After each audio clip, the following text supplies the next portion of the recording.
Hello, good morning to you all. Today in this video we'll see how we can make our Instagram account private.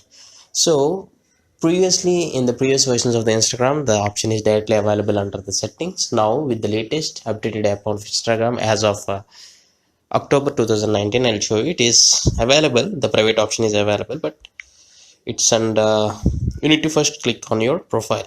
See here at bottom the last option, profile, and at top right you'll see the three lines. Click on here, so that at bottom you'll see settings, this one.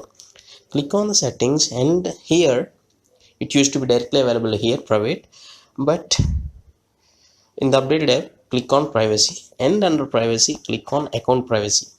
So here where you'll see this private account option, as now currently this disabled, I'm enabling it now.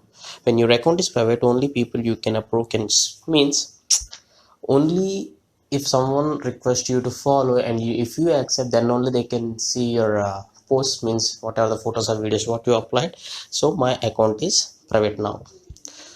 So I hope you like this, and thanks for watching. Have a nice day, and your existing followers won't be affected anything.